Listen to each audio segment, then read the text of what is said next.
Now, when you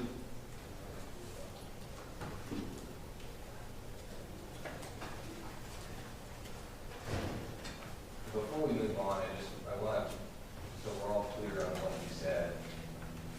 I'm going to ask my trial partner to back up to that point.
When you did ultimately make entry into the residence, you weren't the first group that was officer for the job, is that right? That's right, sir. Okay. And did you observe him testing the doorknob before he kicked the door in? No, sir. That's okay. And when you entered the apartment, what was your role in that immediate situation? So I went in to do the secondary search. We always do a primary search and then we do secondary search, and it's a search for people, not for anything else, for safety, crime scene safety. So I went in to do a secondary search, walk through, make sure that we didn't miss any people. And then once that was completed, I stayed with Officer Neuroberger by the front door for 14 minutes, checked the pulse on the victim, and then EMS came and left. And to be clear, you didn't find any other people in that apartment? No, besides the defendant? Yes, okay. Yeah, and he was either out already or in the process of being out when I was going in there. Because you weren't the one who put the cuffs on, is that right? Correct. Okay. Did you observe, or well, the suspect taken into custody didn't offer any physical resistance to the officer that you observed? Is that accurate? That's accurate.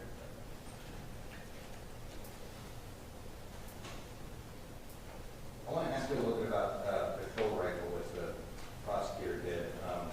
You're the 40-hour course on how to use a patrol rifle, and then after that requires annual recertification. Is that right? That's right. And are you specifically rated for the AR-15 platform rifle? Yes. The rifle that you use, I think you said this, but correct me if I'm wrong, it's not a department issued rifle, it's your personal rifle? That's correct, sir. And that's allowed if you take your personal rifle and get it inspected, and it's approved by the range master? Armor range master. Okay. During the normal course of your duties? Yes, sir. That's correct. So there's two types of long guns generally that SAPD officers pursuant to the general manual may be authorized to carry. Those are generally described as rifles and shotguns. Is that right? That's correct, sir. Okay. Are you ready to carry a shotgun? I am ready to carry a less lethal shotgun with beanbags. Okay. And I guess it's obvious that you didn't deploy that in this situation, did you? No, sir. I didn't have it at that time. This Okay. was a recent certification. Why would you prefer to patrol with a rifle over a shotgun? The rifle is more the safety aspect. The shotgun is more for if we need a method of compliance that's less than deadly force. Okay. And what I'm getting at is you opted to get rated for the patrol rifle, but you could have carried a shotgun with the standard lethal rounds or cartridges in it. On our department, you can do either or both. So are there many officers like yourself who opt for the rifle, or do you know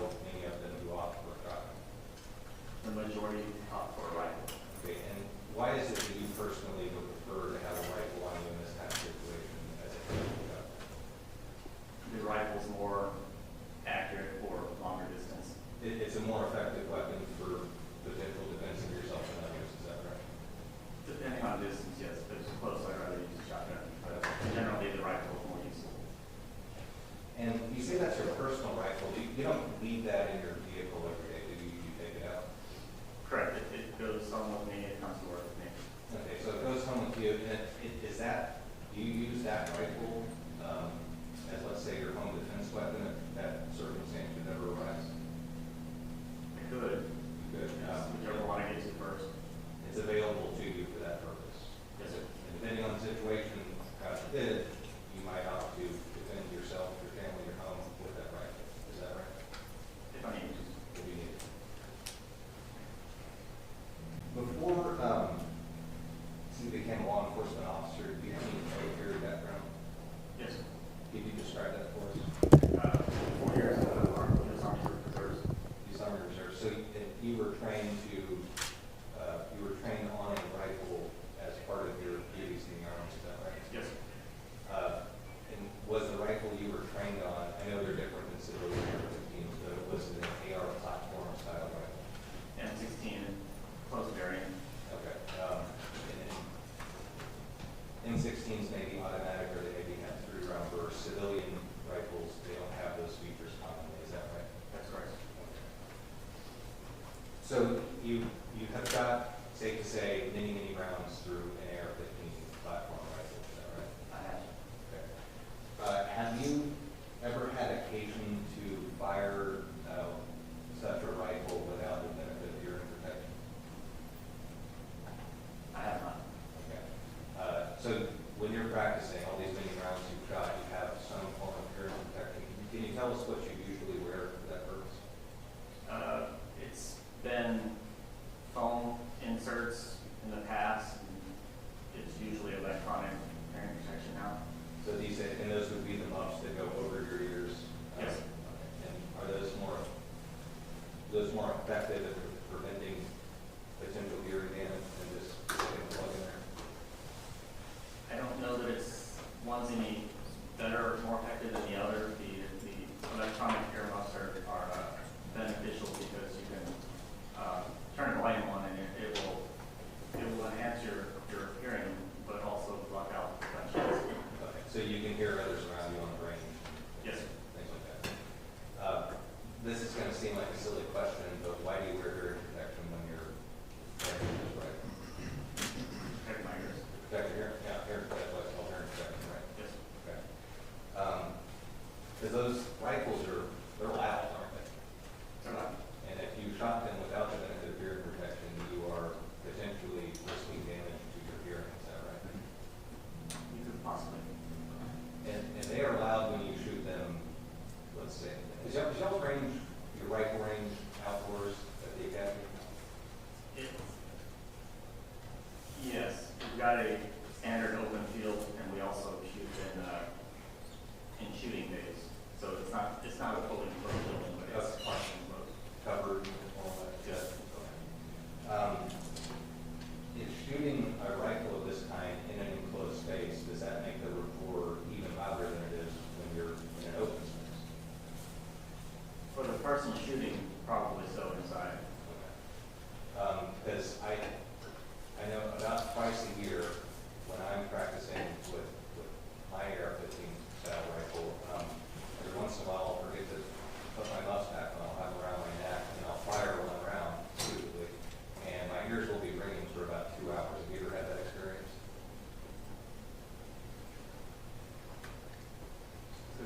you observed 3 spent shell casings consistent with AR-15 shell casings on the living room floor of the apartment. Do you remember seeing that?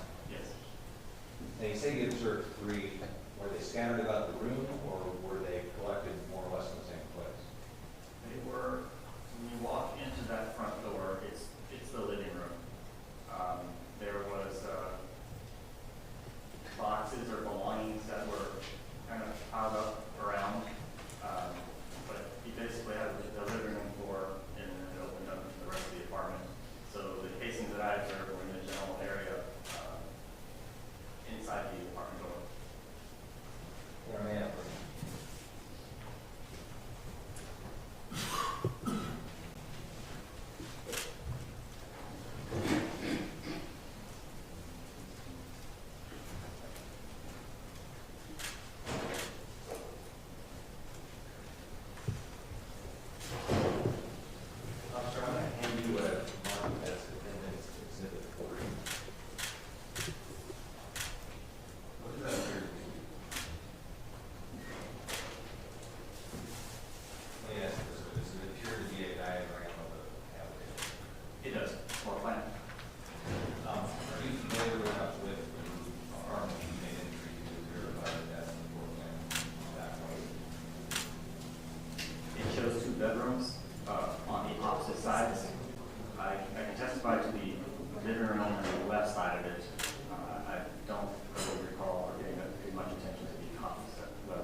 just wanted you to elaborate on that. Is it typical that you would immediately rush to your assault rifle platform?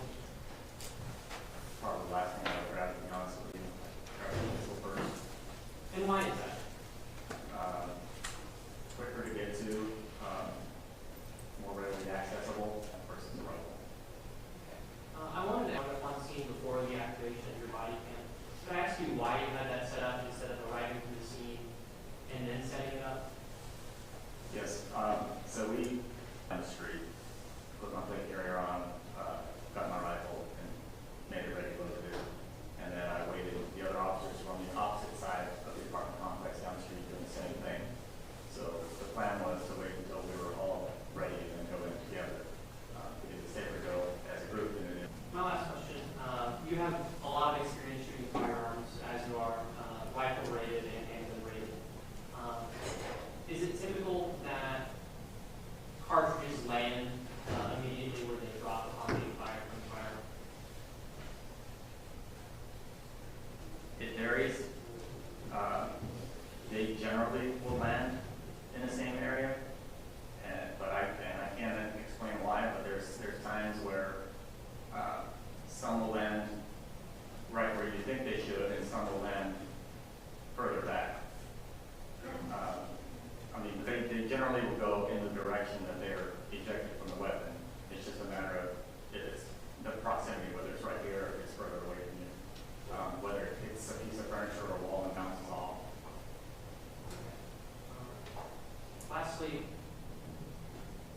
for home defense, do you typically carry a round in the chamber of your handgun at all times? All my handguns, yes. Nothing further. I just have 3 questions. Just based on your understanding of the scene and your involvement in this case, you can't tell this jury where that body was when it was shot or whether somebody moved it immediately after shooting it, right? I couldn't tell you. Okay. And I know you observed the rifle when you made entry and cleared for safety. Did you observe any pistols in the apartment? I don't recall seeing pistols. Okay. And finally, the prosecutor asked you about the direction of spent shell casings. So when you fire an AR-15, the projectile is fired out the barrel and muzzle, and then the rifle cycles, and as it cycles, it ejects the casing from that now fired cartridge. Is that an accurate statement? Yep. Okay. Based on your experience with AR platform rifles, is it accurate to say that those, because we heard testimony earlier from Officer Torres Rosado, he said in his experience that the right ejection port style gun, Yes. and potentially back up to 20 degrees. Yes. Does that comport with your understanding of the mechanisms of those rifles? I wouldn't testify to the degrees, but yes, generally they eject to the right side if the ejection port is on the right, and then it's right rear. Right. I guess you're 3, 4, 5 o'clock.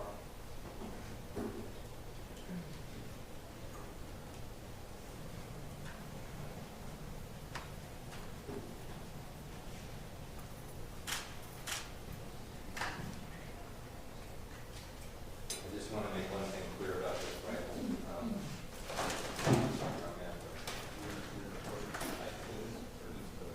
I'm just going to show him the rifle.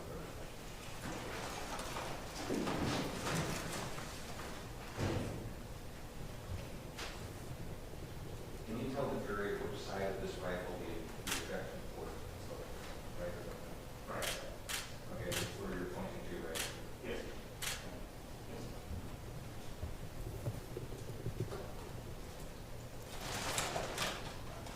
And that's all the questions I have. Nothing further.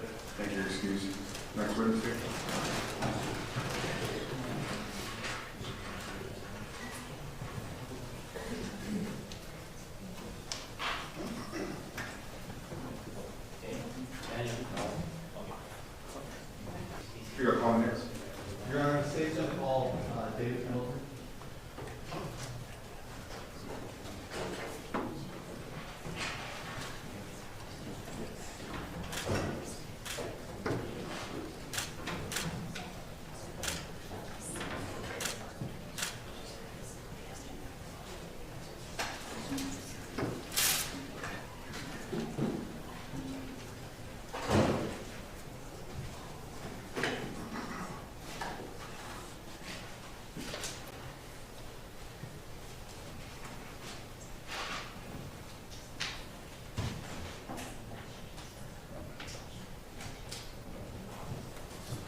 Chief, nothing for the chief, something else?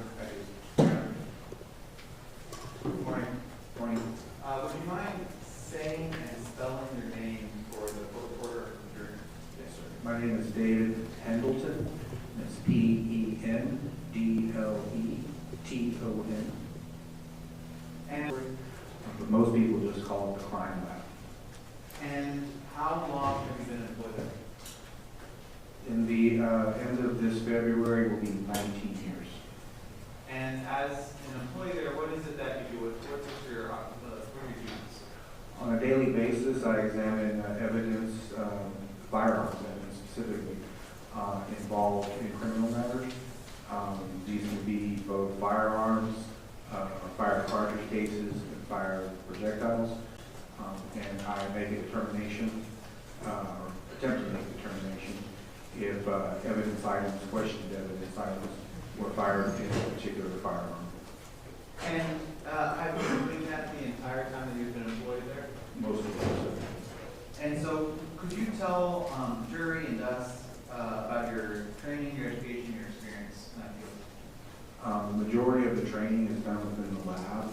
Actually takes a couple of years. We also do outside training when available, and we are proficiency tested by an outside agency yearly. As far as education, I have a bachelor's degree in criminal justice and a master's degree in justice policy, both from the University of Texas at San Antonio. I'm also a member of the Association of Firearm and Tool Mark Examiners, and I'm certified in the area of firearms identification by that organization, as well as being licensed as a forensic analyst in the state of Texas. And have you testified as an expert witness before? Yes, sir. How many times have you testified? Somewhere around 90-something times. And is all that in Bexar County, or have you testified in other counties as well? Other counties as well, yes, sir. Now, I want to ask you about where it is that you do your testing. You mentioned it's called the crime lab. Can you tell us about the crime lab? Yes, sir. The crime lab is a separate entity. We are not a part of the sheriff's department or the DA's office. We are actually for each service government agency, and we take clients from the county and surrounding areas. San Antonio Police Department being our biggest customer. And is our crime lab accredited? Yes, sir, it is. And what does it mean to be accredited? Accreditation basically means that you have standard operating procedures that are accepted within the scientific community, and you follow those procedures. And so could you describe how many testings you do? It depends. Cases vary from very small to just a few items to very large. The largest case I had over 400 items in a very large shooting. So it depends, but on a daily basis, we are constantly moving firearms or firearms-related evidence. And you mentioned that you are currently licensed. What does it take to be licensed? The state of Texas legislature required since 2019 for forensic analysts, and it doesn't matter, well, it does matter, but the discipline you're in. You could be a DNA analyst, you could be a drug analyst, chemist, firearms examiner. You have to have a forensic analyst license. It requires to take a test through the Texas Forensic Commission, and also to maintain a certain level of continuing accreditation, which you require to renew your license every 2 years. And so, moving forward, can you explain to us what firearms or tool mark examination is? Yes. So basically, a firearm is a tool, and when these firearms are made, the components of it, whether it be the barrel, the slide, the firing pins, these are all made by machines. And these machines cut and grind and mill and polish metals. And every time these machines come in contact with this metal, it changes its surface. One way to think of it is like the metal. They're very random, you can't reproduce that. So every piece of metal has its own unique, somewhat surface. Those pieces are further put into a firearm, and then when a cartridge is fired in, the metals of the cartridge are much softer than the hard seals. So you will have very, very either impressive markings from the weapon or striations where it's sliding across the various surface left on the items that are fired through.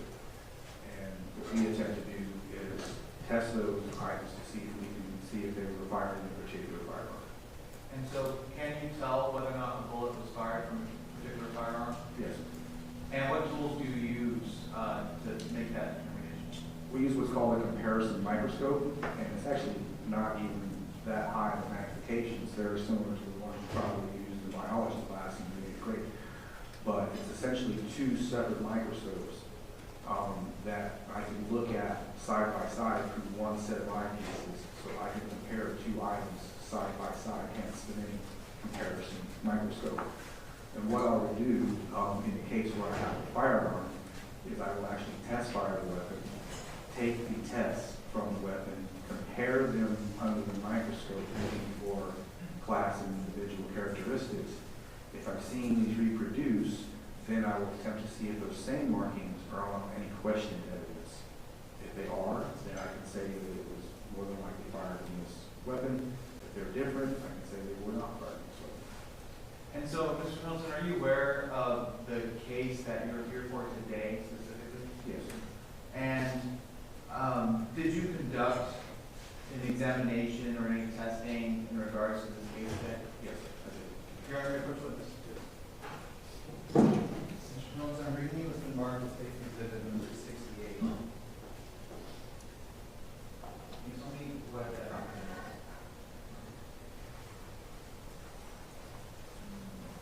is? It appears to be a copy of the report that I issued for the evidence item in this case. And how do you know that this report is the same report as the testing you did for this case? Are they different? Every case that is assigned to the crime lab gets a unique number called a CIL number, Criminal Investigation Laboratory number, and it is unique to the items of evidence that are assigned to that police department case. And so, what was the crime? What was the accident? CIL, yes. And what was the number for this case? 22-00027.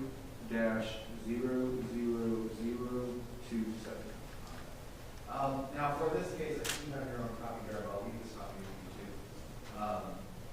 For this case, can you give us a rundown of the battery of testing that you performed on the items that were submitted to you?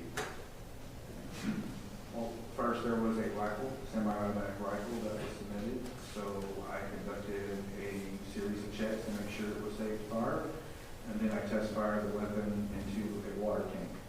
From the water tank, I will collect the projectiles or the bullets, and then I will collect the cartridge cases. I generally fire twice to make sure that it's both cycling properly, and then I have two tests to compare to each other. And real quickly, Your Honor, may I proceed?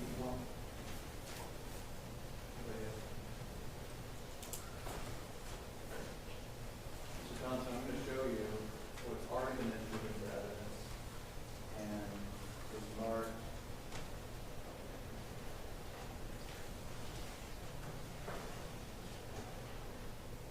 So I'm going to show you what's been previously admitted and also marked, and give you the numbers in a second before we go on.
those, I would use the comparison microscope to look for those individual markings, to get a fingerprint of the weapon, to have a control source to look at any question evidence.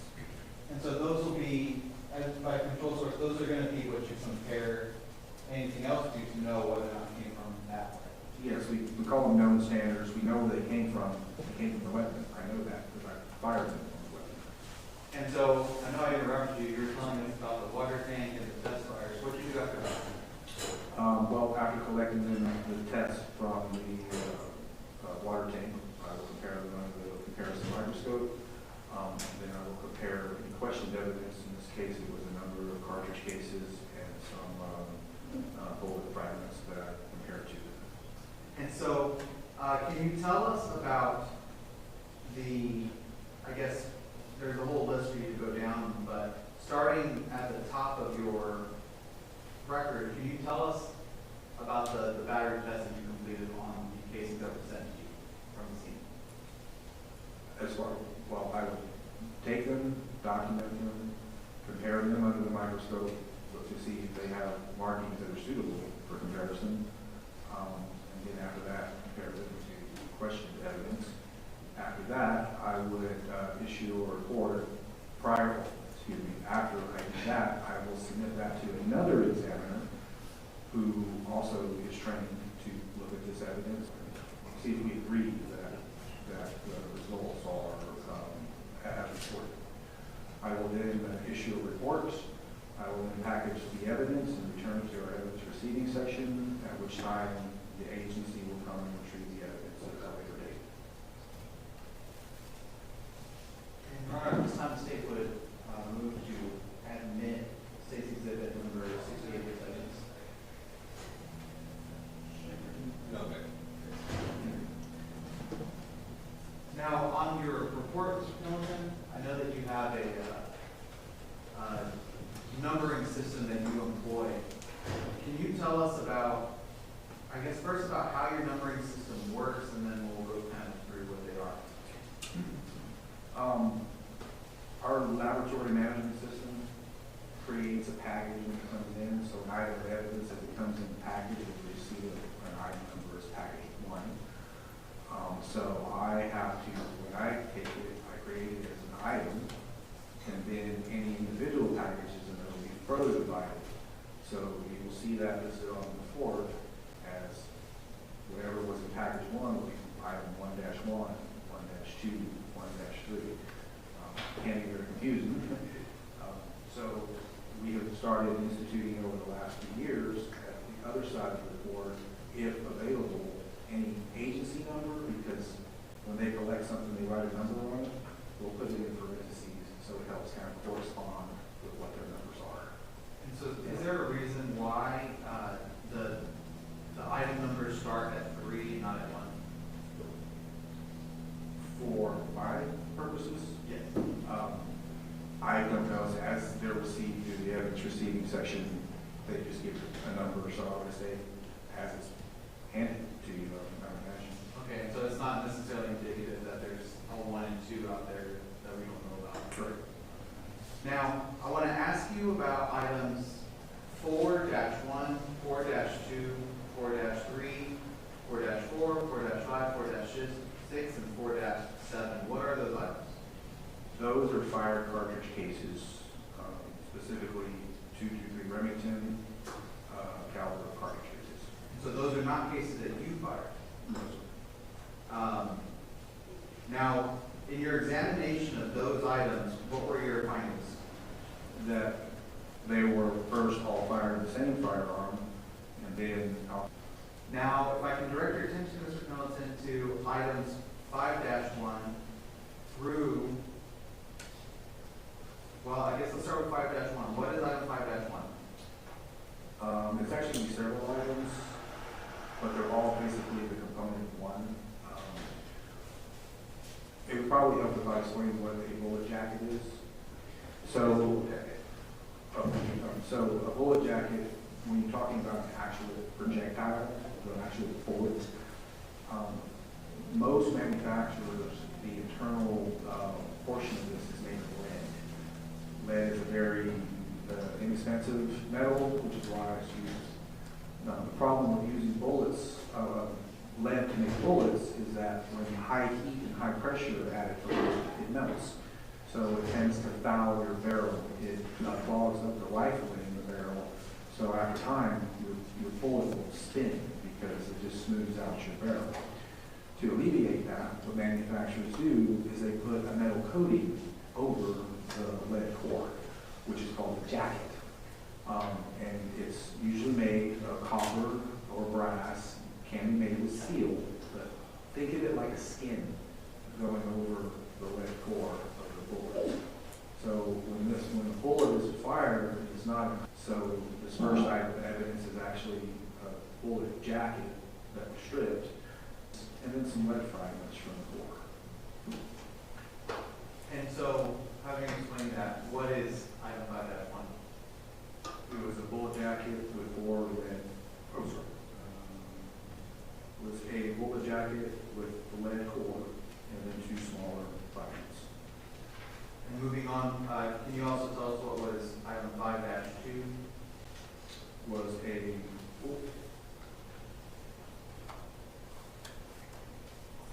so this is actually a full bullet, but it has a more portion of the bullet, but also with some more fragments of lead in the jacket. And so, going through these next couple items, 5-3 and 5-4, where was it that these rounds were coming from? As far as where they were collected, Yes. according to my report, it looks like they were more than likely collected at autopsy. And actually through 5-6, what were your findings in regards to the examination team? So 3 of the bullet jackets that were stripped from the bullet, I was able to identify through the rifle. 3 of them were inconclusive, basically because of damage, and they have the same class characteristics, so I can't exclude them, but there's not enough individual characteristics because of the damage, so I can't identify them. So that's just an inconclusive rendering. And then the leftover fragments and cores, they had no markings on them, which is uncommon. We just consider those no value for comparison. And so, all in all, how many rounds, how many bullets did you test?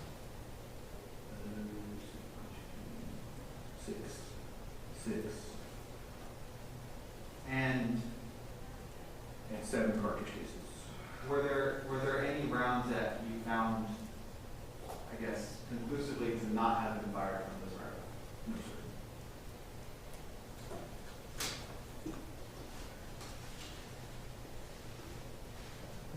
Thank you, sir. Councilman Smith. Mr. Pendleton, hello, I'm one of the attorneys representing Mason Lubitz, the defendant in this case. My partner, who tries a lot of cases, he knows you from previous testimony. I do a lot of appeals, so I've read your work. So I say that only to say, we don't dispute your qualifications to testify to the things you're going to testify to today. And we further do not dispute your conclusions you came to. I just want to summarize those conclusions so that we all understand them. So essentially, you determined all of the cartridges, spent shell casings that were submitted to you could be traced to the firearm that was also submitted to you in this case. Is that accurate? Yes, sir. Okay.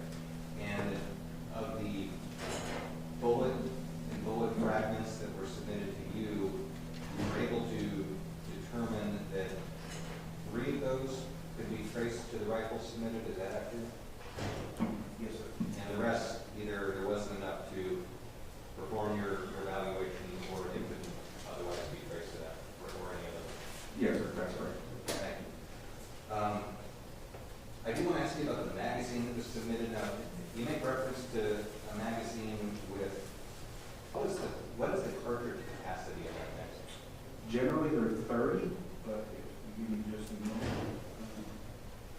Yes, I have it noted as a capacity of 30. How many rounds were, unfired rounds, were in the magazine when it was submitted to you? I don't know if they were inside. There was 21. So they were submitted with the materials. You're not sure if they were actually in the magazines? Yes, sir. I don't know how they were collected. Okay. do want to ask you about your Remington, is that correct? Yes, sir, and more accurately, for example, I call 5.56 millimeter by 45. That's actually the metric designation. 223 Rem, the Remington is the civilian caliber, but we generally put them together because they can be used interchangeably. Okay, and that's what I was going to get to. So the 5.56 by 45, that's talking about millimeter measurements, is that right? Yes, sir. The 5.56 would be the diameter of the bullet, and the 45 millimeters is the actual length of the cartridge case. This portion. And .223 is the designation, it's not the exact measurement for that civilian version of that round, is that right? Yes, but it would be the standard nominal measurement, would be basically 5.56 millimeters with 2.23 mile. 2.2, yeah, would that be inches, or is that called reading units? I use nominal, but yeah, I believe that is right. Okay.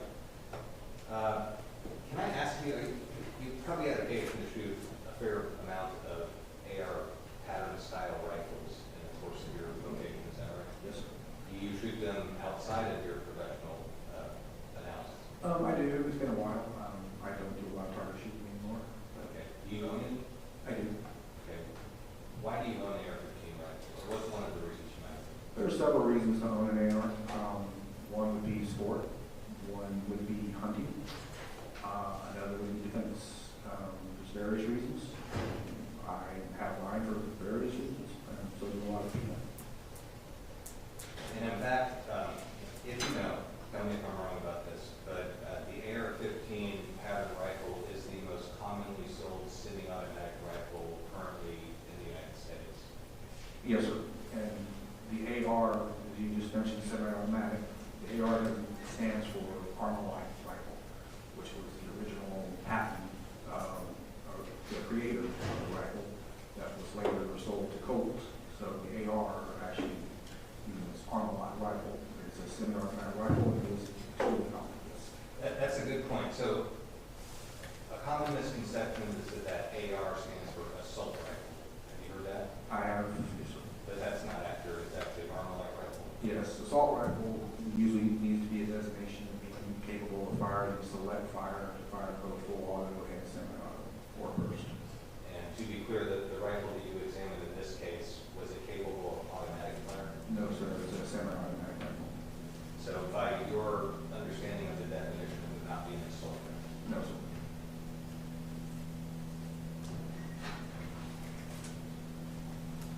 Thank you, sir. Mr. Johnson, if you know this, do you know what a binary trigger is? Yes. What is it? A binary trigger is a device or a type of trigger that normally you have what's called a disconnect in a semi-automatic rifle. When you pull the trigger, it will fire, and in order to fire again, you need to release the trigger, hit a reset, and then you need to pull the trigger again to fire. With a binary trigger, it actually fires twice with the trigger pull, and then disconnects. First, when you pull the trigger, it will fire, but then when you release the trigger, it'll fire again. It's a strange device, but if you pull it very quickly, you can almost simulate full auto fire, but you have to do it rather quickly. But to answer your question, yes, a binary trigger basically with one through case studies, casework.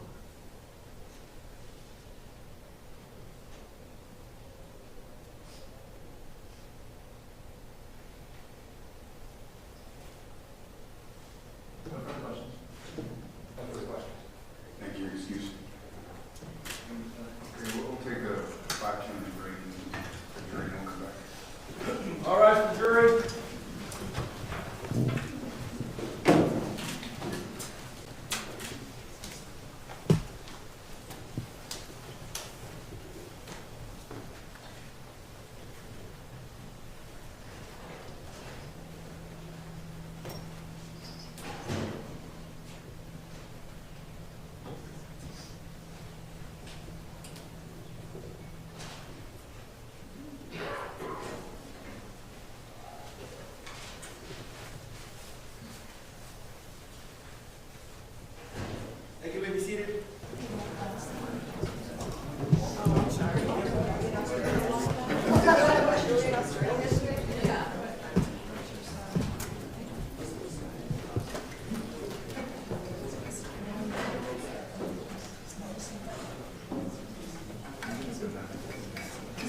Yes, sir.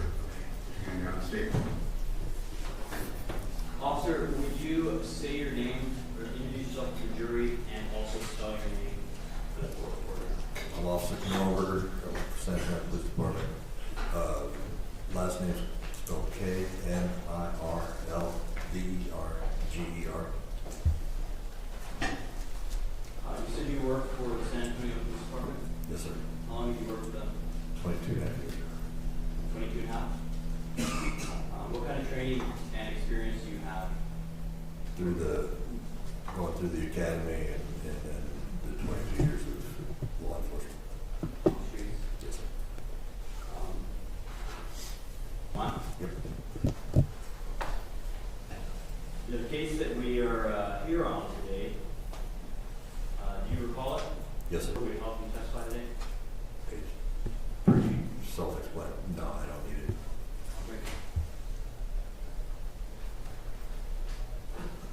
But as a police officer, how are you equipped? What do you mean? Do you have video equipment on? Yes, body cam. And that day, did you have a body cam on? Yes, sir. And was it functioning? Yes, sir. You were trained to use it? Yes, sir. And did you, in fact, review video today? Yes. Judgment approach?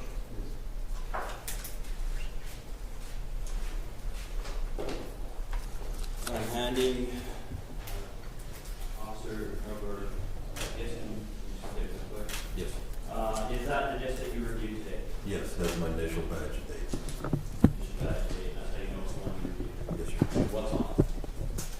Oh, it's a video of the call. Beginning setting?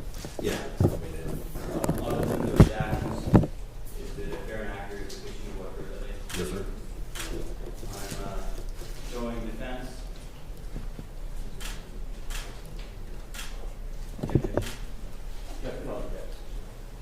We've offered.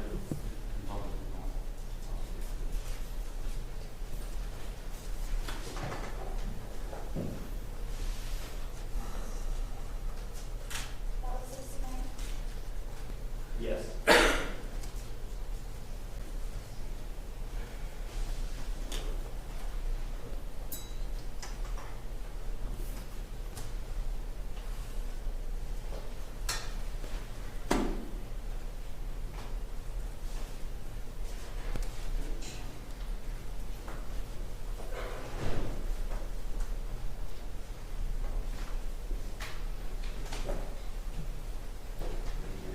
You gonna publish it?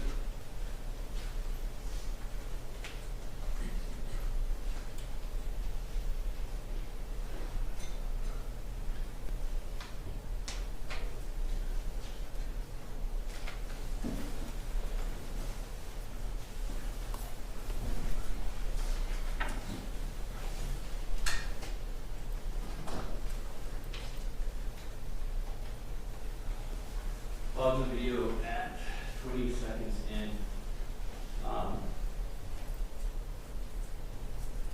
You said you remember the day, the PG report, but when it came out over the radio, what was going on in your head? That we had a shooting in progress and there was a hit and you go as quickly. That's what you were doing? Yes, sir.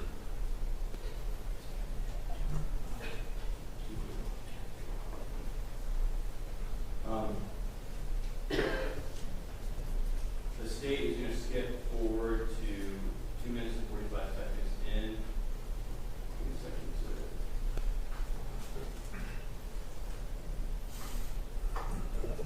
So were you one of the first officers on the scene? No, I don't know because the way the complex is, I was on the other side of it, kind of walking. Okay, so other officers are already on the scene. Kind of explain it to us. So there's other officers on the scene already. I was coming in from the opposite side, which to me was the backside. I did not know if there was an exit to be able to get out the back. So the people that are up there started communicating with them, trying to figure out how the building.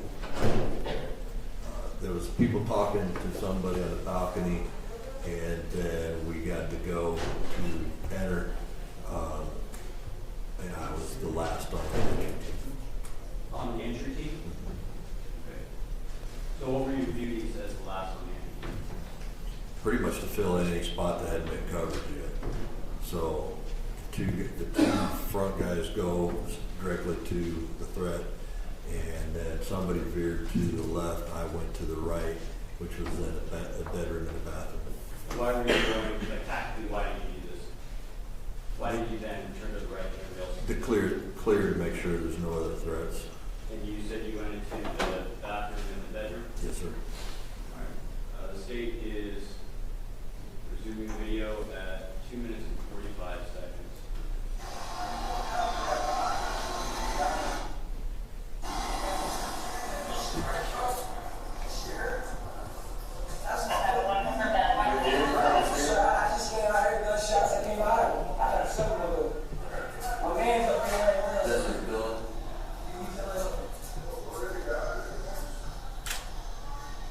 Is there a way back through on this side? Yeah, but you can't go out like, you can't get out the back way. Yeah, here we go.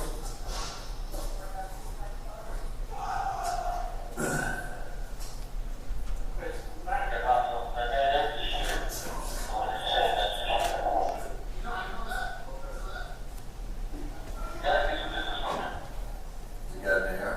Hey, you doesn't have a direct lens.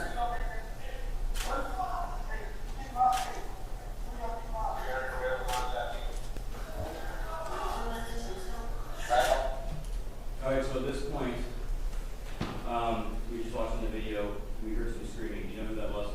No, I assumed that they were talking to the suspect on the balcony, So you're here, and what was the order that was just given? that we were gonna make entry to detain, or to arrest. And you came in, what said last? Yeah, I was the last on the entry team. It was a fourth, I believe it was a fourth. Resuming the video at 3 minutes and 48 seconds.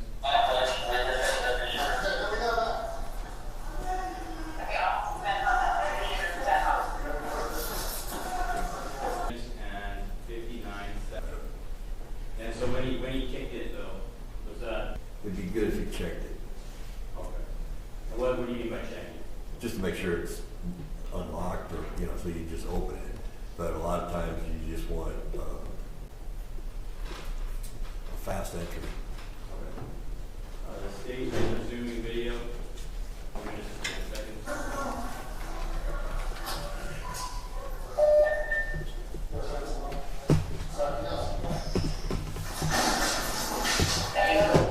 So in that clip, did you observe the officer reach forward and grab the handle to see if it was unlocked? I'd have to see it again. I did not see it, but Back up a little more.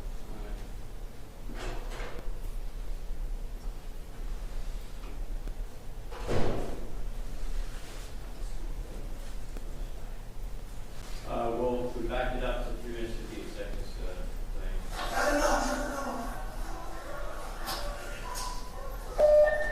yes, You did observe it then check it, yes, and he was unable to open it with Correct. the handle. Okay. Resuming video.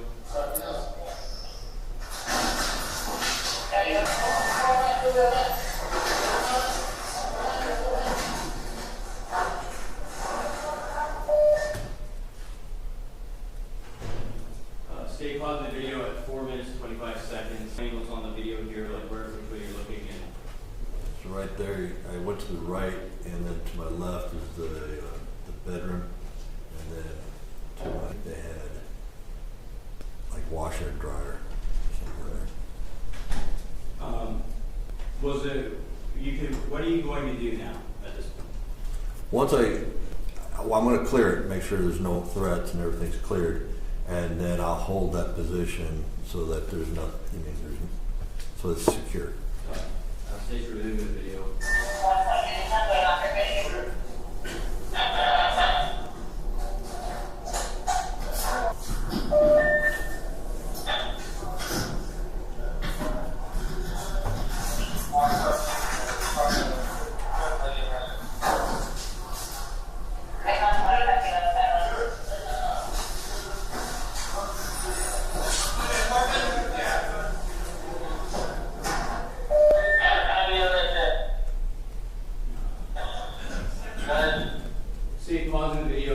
minutes and 56 seconds in. At this point, you are fully within the bedroom. Yes. Do you remember what you wrote in your report? Yes. What you found in it? So I located there was a firearm on the bed, and then there was a letter or note in the bathroom. So we'll continue the video. Yeah,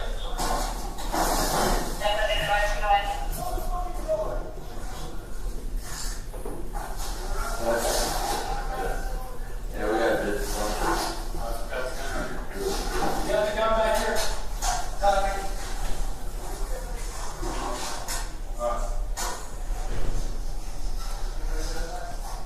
You're taking session.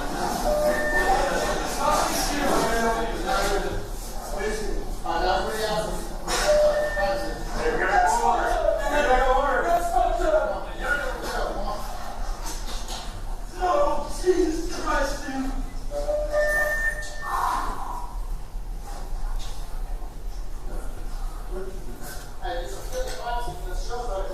Yeah. Say, we can sit in the apartment. Stay in? Yes, sir.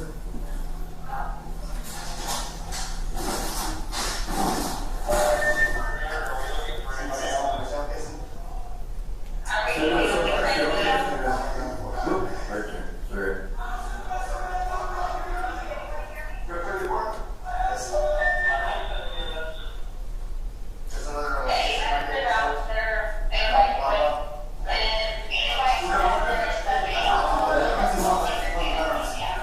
Bed in there? It's pausing the video at 6 minutes and 30 seconds. So you told us that you're, right now you just secured it, and then we heard on the video what your sergeant tell you? To stay inside to secure the scene. So you're securing it. What were you doing with the flashlight?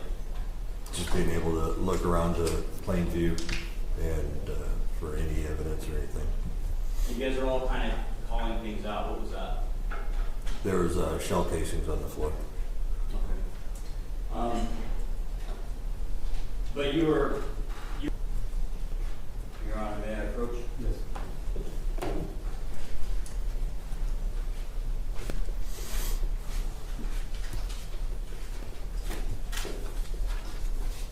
I'm handing you what has been marked States Exhibit 71 through 85. Can you take a second to look through those?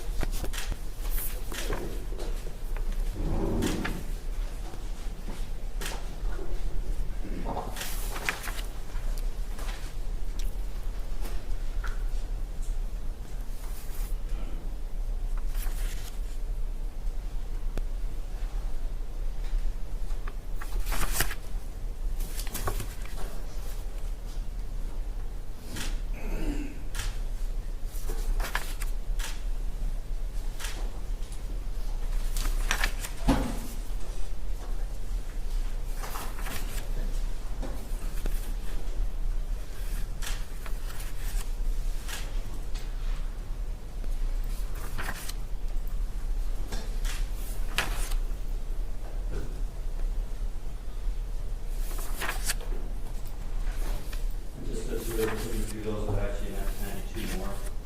I'll hand you State Exhibit 86 and 87.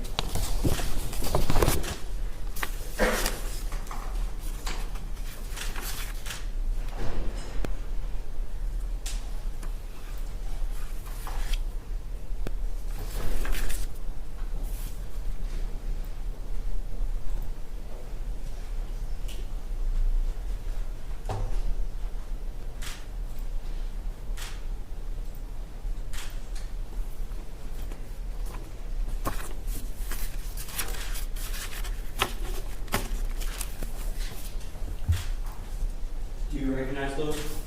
Yes. And are they a fair and accurate depiction of the scene? Yes. The day that you were there? Yes, sir. All right.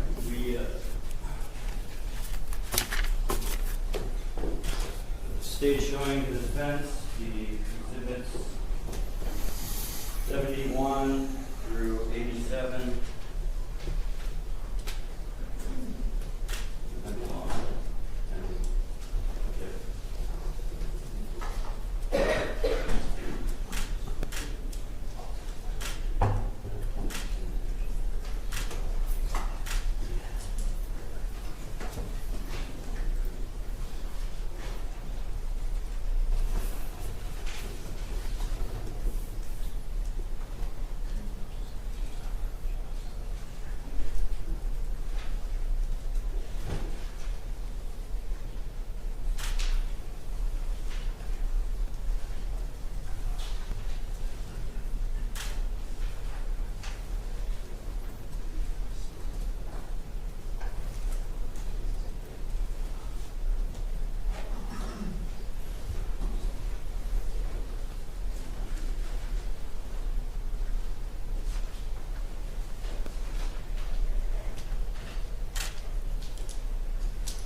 Publishing State's Exhibit 74.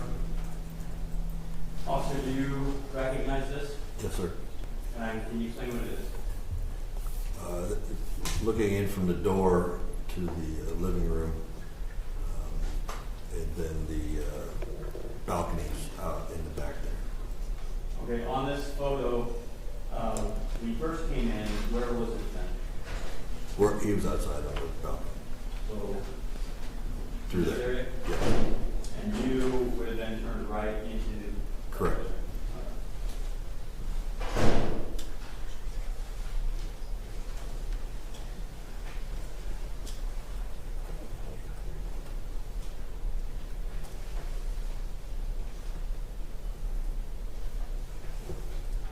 Publishing State's Exhibit 71. Then this photo, that's the same house that was in the previous, but this is from the door looking in. Yes, sir. And that's how it looks the day of when you first Yes, sir. reached. And then just one more, officer.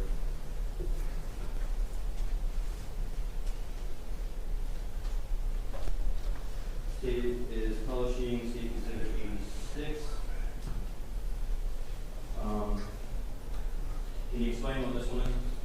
That was looking out from inside out and over to the other apartment. And on this one, where is this photo from? That would be probably, it would be from the doorway of the, And your body worn cam keeps the dates on it, keeps the screenshot of your body worn cam? yes. Okay, so it has the visual, and it's on your chest, from what the defendant's door is. Can you see this here? Yes. But you're in the doorway, Yes. correct? All right, is there anything that's obscuring the vision to the doorway from this photo? No.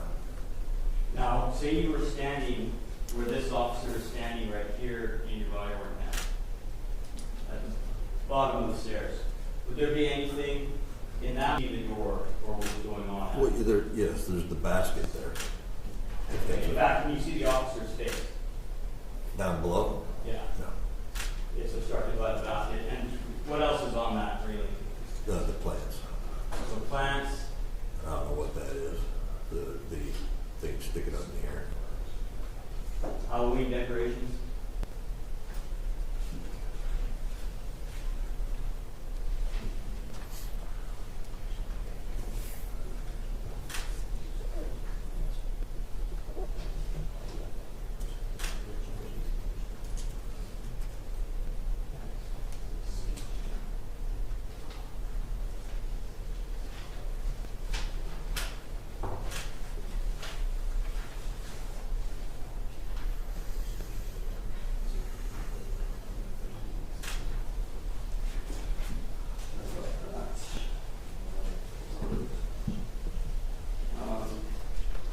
The state is now going to publish a market state exhibit 81.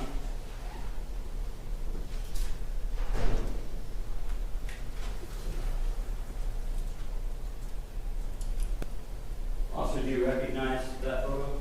Yeah, so it's the firearm on the bed. That's the one you mentioned in your report? Yes. Same one? Let's go through. Around the bed. Kind of explain how the room was when you went in there. Very cluttered. Okay, so let's see.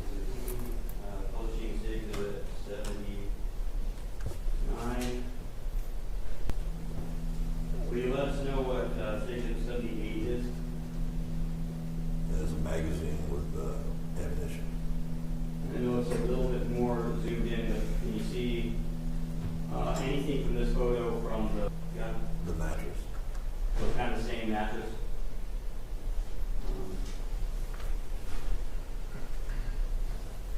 State will publish Exhibit 77. What's Exhibit 77, officer? The same weapon. Okay, and then 76. The weapon with a serial number to make it. This is the same one.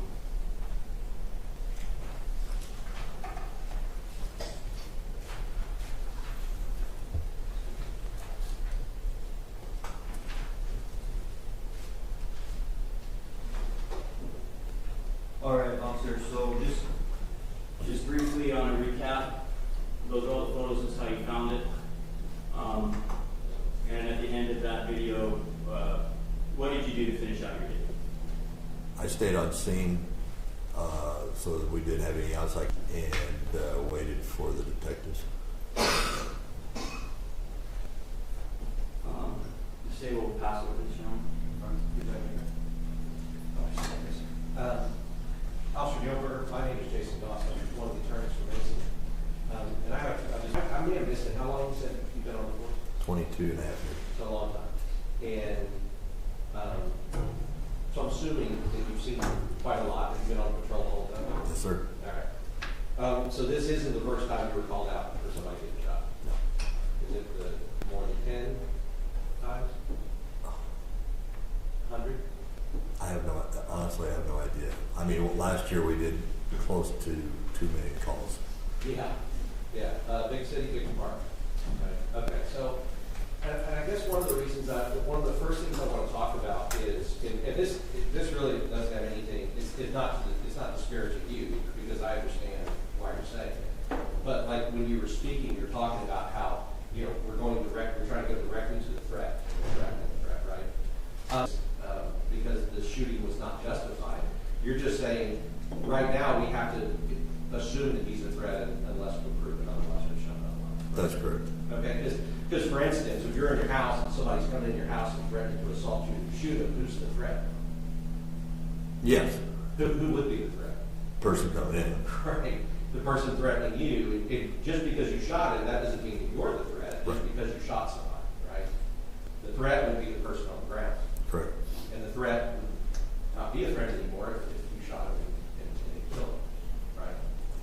With the information that comes out at the beginning, because I've had homeowners that have had to shoot somebody. Sure. Well, and one of the things that happened with this case, in particular, and this is why I'm saying I don't disagree. I'm not questioning you at all about why you're assessing the scene as you did. You need to be safe at home, right? At the end of the day. And that's totally understandable. But for instance, at the time, you didn't know that the guy who was dead had gone to step. He was walking into the guy's apartment first saying, I'm going to slap the shit out of you. And the guy fired from inside his apartment. And you didn't know that when you were on this. Correct. But had you known that, you would go, oh, well, we might consider the scene a little bit differently. But you don't have the option to think of it in any other way than your own scene. You would agree with that? Correct. Okay. So what it turned out, though, I want to talk about what it actually turned out when you got there. Obviously, you heard Mason and he was upset, right? Yes. But he was out on that back porch in his underwear. Now, one of the things I've asked other officers, if you have had to shoot somebody and you know police are going to respond because you called them to say, I've shot and killed somebody, you would agree with me that when police officers, you're well-trained, you're professional, and when you go to a shooting, you don't want to see any sudden movements from a person that you're considering a suspect or a threat, right? Is that true? Correct. And if they have clothing and they're moving, then the less you can see, the more anxious that you are. You agree with that? I don't know. Well, let me ask you this. They teach you and they train you that you can somebody can produce a firearm from a piece of clothing in a second. Yes. And they teach you that you always have to see where the hands are. Yes. They teach you got to check and see if there's any bulges or anything in the clothing that can suggest a weapon, right? Correct. But if somebody's in their underwear, it's really easy for an officer to see that he doesn't have one. Correct. And that makes an officer feel more comfortable as they're going into a situation like this. So even though it's odd, it looks odd, it's a pretty smart thing to do if you know the police are coming because you called them, and you know that police are going to be nervous about the fact that you shot someone, right? Okay. I mean, you would agree with that?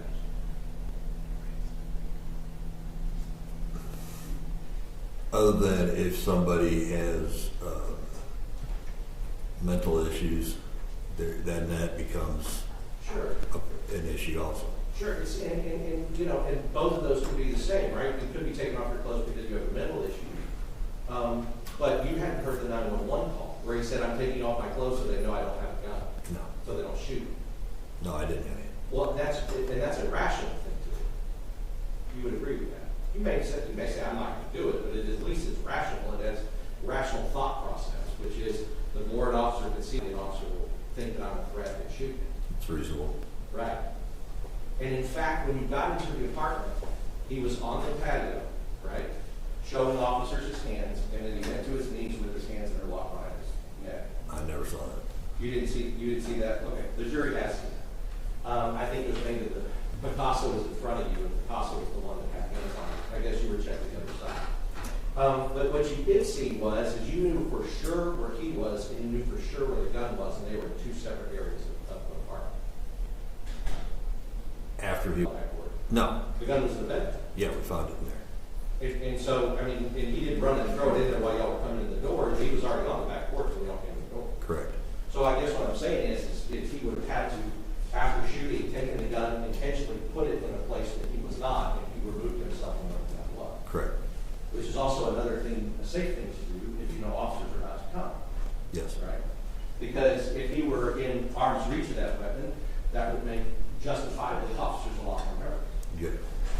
So everything that you saw coming in, you initially actually got in there and saw that there really wasn't a threat to officers. There was a guy in his underwear complying with everything they said in a separate room from the weapon. That's correct.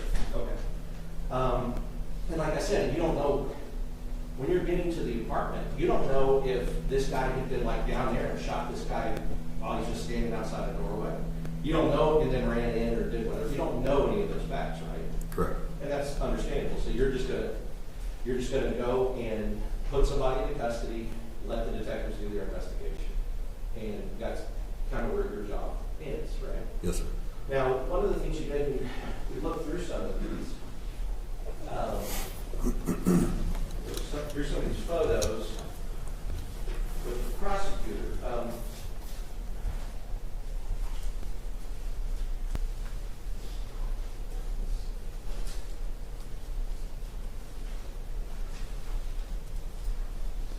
So these are the ones you went through. We have the other one.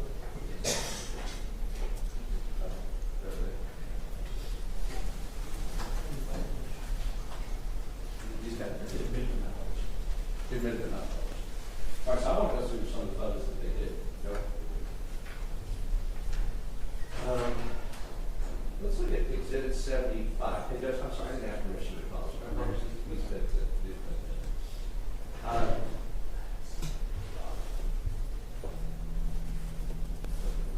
Okay.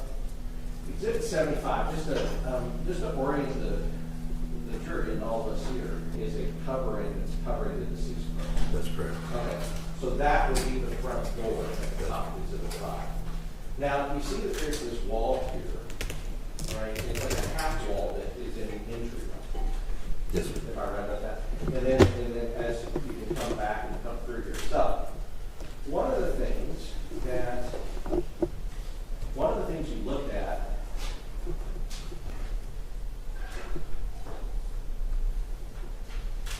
is you see in Exhibit 84, 84, okay.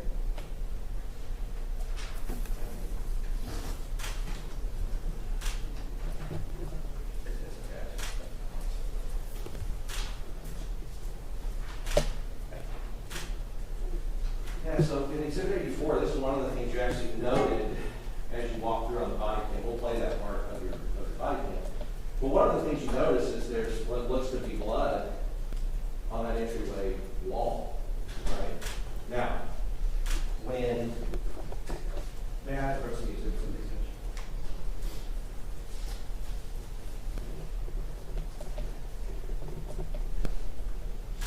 Now, the prosecution also published and showed the jury, well, I don't know if they showed or saw, but in Exhibit 61, do you know that this person is bleeding anywhere that you can see? No. Right. Now, you did see somebody who was bleeding, and that was the deceased. Correct. And then this blood is found inside of the home, Yes. which suggests that the person was shot inside the home. It suggests. Yes. And And I mean, sure, there could have been other things, and I know that blood can, do whatever. But it is a good suggestion that if you shoot somebody in a home, that there would be blood in that home. Correct. Okay. And in fact, that's where you find it. Or what to you looks like blood, and probably some other bodily fluids and material from what it looks like. Right? And does that kind of stretch through down the ear, or just like this? Just like a bodily fluid, blood? Yeah, it was just a mark, yeah, that was on the wall. Okay. So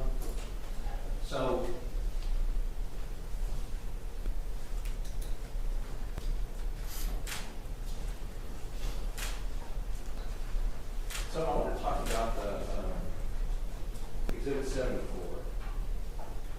So Exhibit 74, what you have, and I'm really looking down at number 4.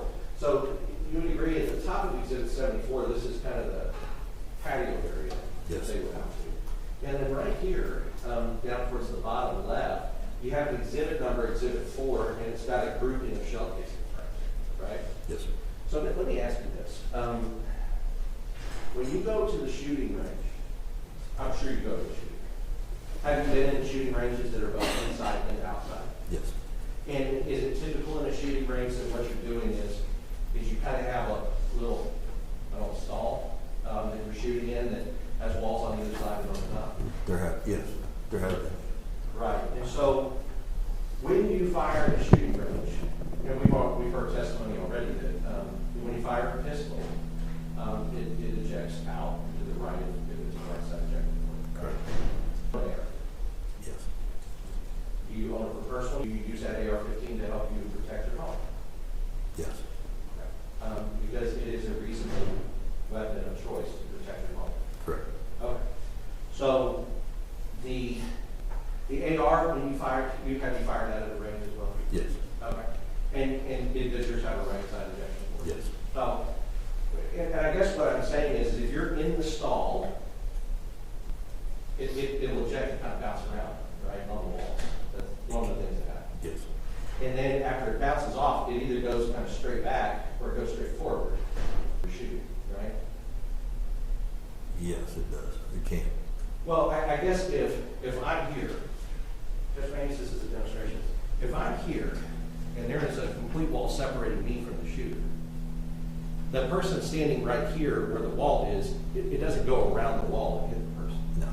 Right. So, yeah, it can go, if you're in the stall, it can bounce here, up, forward, backward.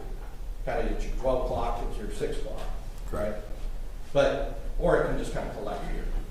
Okay.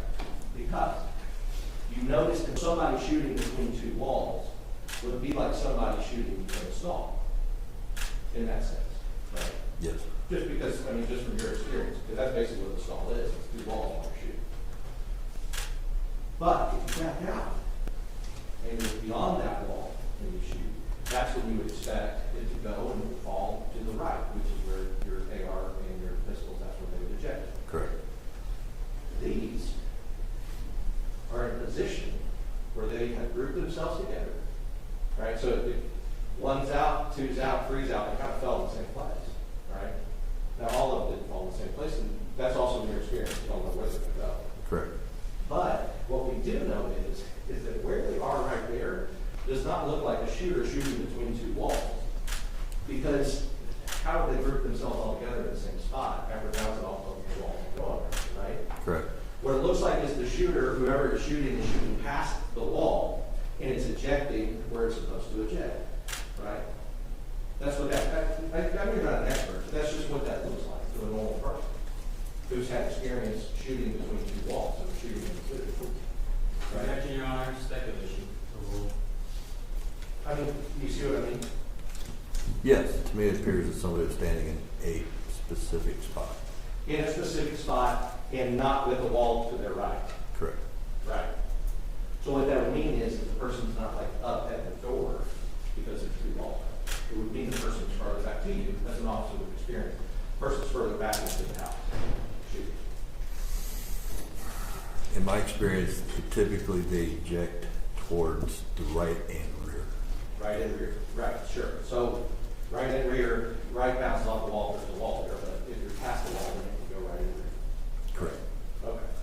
So, and I always say that to say, you know, the medical examiner also said there's no evidence of close range firing. So that is also consistent with what a medical examiner would say, which is there's not any evidence that they were, the shooter and the shot, or the deceased were close when he was shot. Okay? And you didn't know that, but yourself. All right, so. You also noted,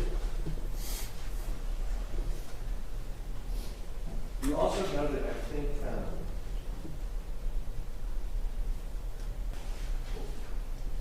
states 85.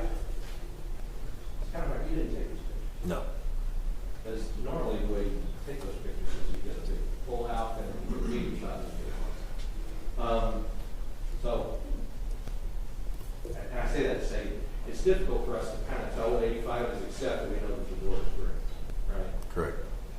So we can assume that this is the door. And you noted that it has what looks like blood on the door as well. Correct. And when this door, if you look at 75, at 75 you can see the green door at the left side of exhibit 75. Correct. So somebody can be inside of the home and blood spots and things like that, if the door is open while they're inside the home or almost in, the blood can go on that side of the door that then would be the outside part of the door, right? Does that make sense what I'm saying? Yeah. Because, you know, anything that happens, like at this point when the door opens, the door is inside the home. So the outside of the door is inside the home, if I can make that make sense. Right? Because some doors open out. This door opens. And there's blood on that door that was noted in the photograph. Now, you also noted, and I think you talked about it a little bit on the video, if I remember. I don't know that we watched this part, but you noted that the window looks a lot, obviously, like there. Now, the thing about this window is it looks like it got shot kind of, you know, at an angle, I guess. It doesn't look like the bullet traveled through one way or the other. It looks like it got shot down the wall. Right? I think you said it. Maybe. Or does it look to you as if the bullets were coming out? I don't know. I just don't know. I don't know. Hard to tell. But if the bullets were coming out that window, then that means the shooter is standing. The shooter would be standing either on one side of the window or the other, lined up, and the bullet's going straight line, lined up with us. Correct. If it were going along the side of the window, which there's a defect here and some other things, then the shooter could be lined up at a diagonal or whatever, and it goes through the window that way. So it could be going in either direction as far as. Correct. All right. Look at 83. So now we have the firearm is on the bed, and that's where you find it. You would agree with me that the way that it's found, it's laid there. It's not a threat to anyone in the way that it is found after you guys get in and see it. Correct. And when officers come in on your video, you see when officers come in, they kind of go, okay, we got the gun. Everybody feels bad. But we have the thing that could hurt us, and we found it. And that thing, again, is in a completely separate area that Mason was. Correct. I guess I'll say, also, if you shot someone, call 911, say, shot someone, killed someone. Good idea to put the gun in a different area where you are, so that any officer that comes in that situation doesn't pursue. That's also rational. Correct. Right? And you agree, sometimes you can ride it. I mean, so, because you're saying, well, yeah, like, if somebody's screaming in their underwear, then maybe you don't help them. Have you ever had to fire your weapon in the line of duty? Yes. Okay. Have you ever had to fire it at another person? No. Okay. So, have you ever used your non-lethal weapons in the line Yes. against another person? Correct. And so, and I'm not asking about circumstances, but you would agree that when you have to do that, there's an adrenaline. And people react to adrenaline rushes like that differently. Correct. Right? So some are quiet, some get over it pretty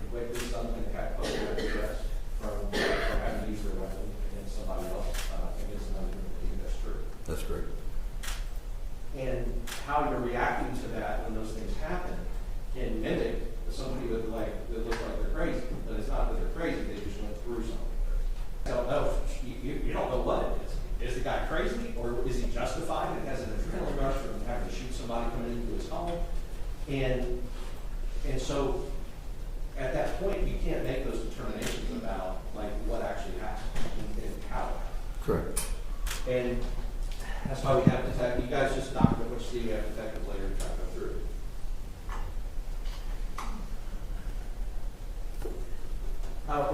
Just, and I mean, I'm assuming that you said that you don't want, having an AR is 100% legal if you qualify, if you're over 18 and you're not a felon, all that stuff, right? Correct. And having it in your home, there's nothing wrong with that for self-defense, right? No, sir. Using it against somebody coming into your home and threatening you, there's nothing wrong with that either. No, sir. Right. So they showed a video, and I'd like to. I won't show the video that they've seen it. You haven't seen it, but I will describe it accurately, and you can trust that if I don't, then no. Okay. Short video, ring camera the night before, where Mason is coming from the parking lot where his U-Haul was, and he's carrying the rifle from the parking lot into his apartment. Okay. So just imagine that's a video of him carrying the rifle from the apartment from the parking lot to his apartment. There's also nothing illegal about doing that. Correct. Right? I mean, you can walk through and get it. That's how you have to get it into the place that you're wanting to defend it. Okay. So I guess if you have citizens though that are like, I don't like that thing. That freaks me out. That's scary if they have it. Yep. Right. And you tell them, I'm sorry that it does, but there's nothing illegal about it. Correct. Okay. Real quick, if I can switch this, I just want to go through this. Oh, yeah.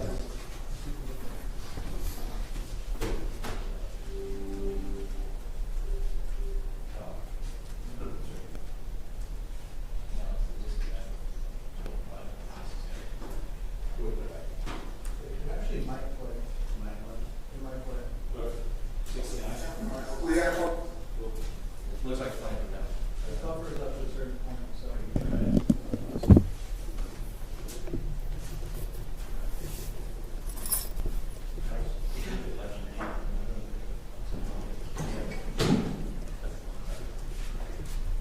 There's no problems.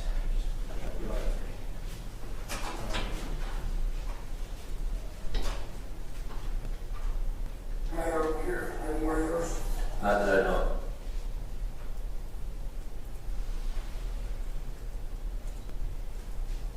That's the only point of the road.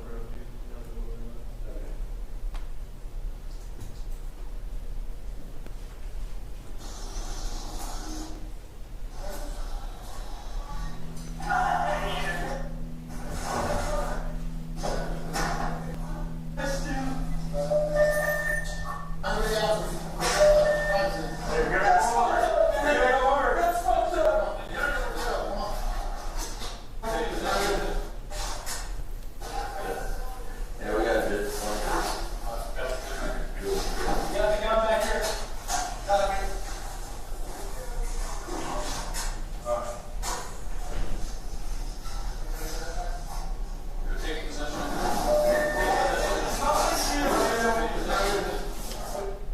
Okay, so I've stopped it at 5 minutes, 25 seconds. So what you see here is you have Mason, the officers have Mason, not you have, but the officers have Mason in custody. And they're wanting to take him through the front door where there's the deceased that Mason was shot. Correct.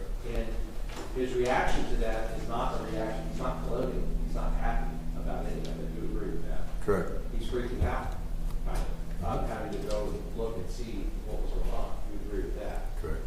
And that is a normal reaction if you have to shoot someone in self-defense. That would be a normal reaction for somebody not to want to see what had happened. It's normal for a normal person to be freaked out when that happens. Yes. And not wanting to step over the body or even be around it. Right? I mean, it's normal for anybody not to want to step over a body or be around it. Right? I can't, I mean, I mean, a normal person That would be cool, yes. right? I mean, Correct. Of course. So, I'm just saying that these reactions are reactions that normal people can have to what's going on. I'm not saying you have to testify about his, whether or not he is a normal or whatever. That just, it's consistent with what a normal person does in these situations, which is freak out, right? It can be one, or you can be just extremely upset with somebody because you had to do what you had to do. Yeah, exactly. You know, and I mean, that's a pretty common thing, though. If somebody is threatening you coming into your home, you know, that already the adrenaline is high. If you have to shoot them after that, it gets higher. And adrenaline response can make reaction to make people scream and yell and say crazy stuff, right? You can. Yeah.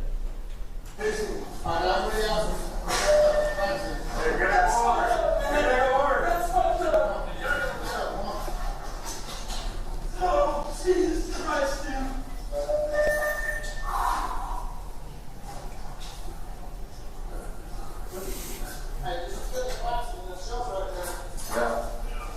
Okay.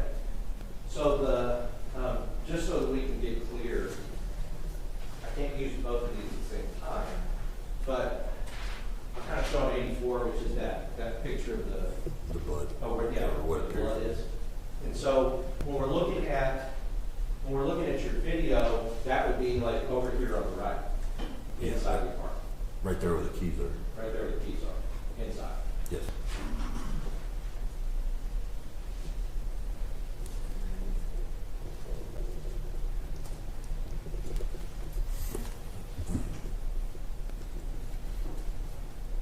I'll pass it. Just a few things. Well, Vince, you've been on many shooting calls, right? Yes. Well, let's just start on this and move backwards. We just watched the defense reaction there. Would that also be a normal reaction? I've seen many reactions, so it could be. And here he's under custody already, Yes. so there's witnesses and body cams already, Correct. and so people are there to document it. I That's just normal. want to subject, because I think remorse is, that's not what he's doing first, and I don't think he's speculating. Oh, God. That reaction though, is that something you would hear when police show up? Somebody that knew they were there with cameras, would they probably react like that? Possible.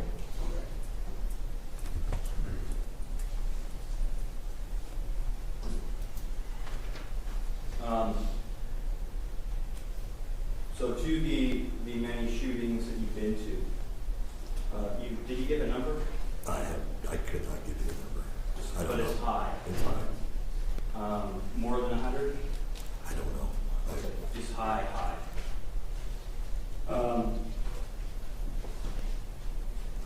all those shootings that you go to, could blood splatter anywhere? Yes. Okay, and here, in this portion of the video, where are the keys at? Right next to the door. How far do you think they would be? I mean, at that angle, it looks like within 6 inches, but I don't know. Very close, so right next to it, within 6 inches. Could that have gotten there if someone was outside the door? Possibly. Okay, and was the body inside the door or outside the door at that time? Outside. All right, I just have a few more things. Let's stay on this one. With how many shootings have you been to? And I just had this question. How often do the shooters disrobe? Is that common? No. It's not common. How many do you think you've seen? Maybe a couple. Couple and all the ones that so many you can't count. You've only seen a couple where the defendant had the wherewithal and thought process to disrobe. Disrobing is very uncommon. Putting the gun somewhere else is very common. Okay, so disrobing uncommon, got somewhere else super common. I'm just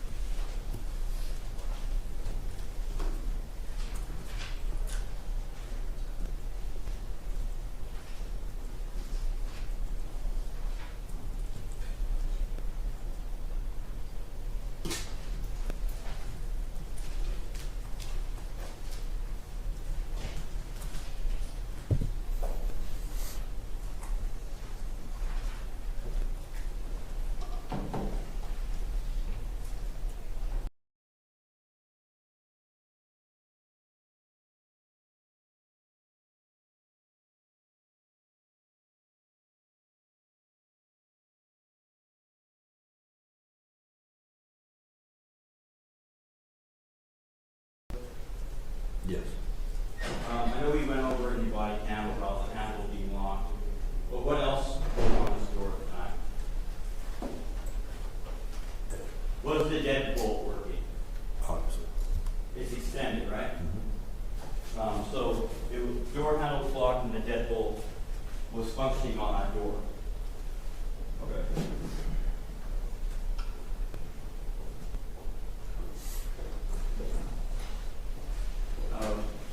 No further questions for council.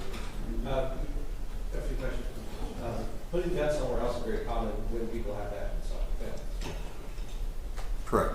Yeah, because they call the police to say this is what I've had to do, and then they put the gun somewhere else and the police don't think it's Correct. And actually, a lot of gun courses, I don't know if you take them or if you're trained in the academy, but a lot of gun courses tell people, citizens, if you have to use your firearm in self-defense, put it in a place that can't hurt anybody, so when the police come, they don't think you're a threat. Correct.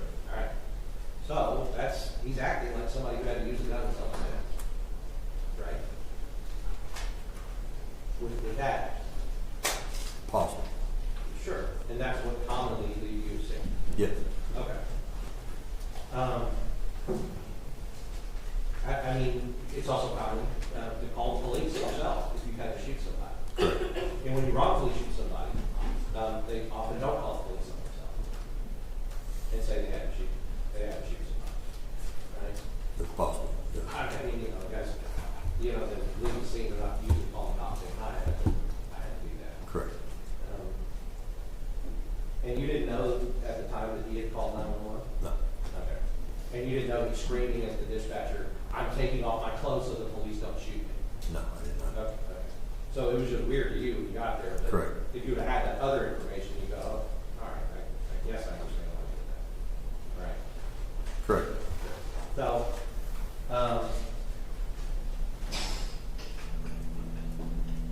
don't have anything, but pass it. We're gonna break for lunch here. So, we're gonna do a little shortly yesterday. Excuse, you wanna get back? No. You're free to go. Thanks, sir. Let's see, 1:15, the take off. We'll go on to 15 minutes, a little shorter, so we'll get started, 1:15. All right, the jury.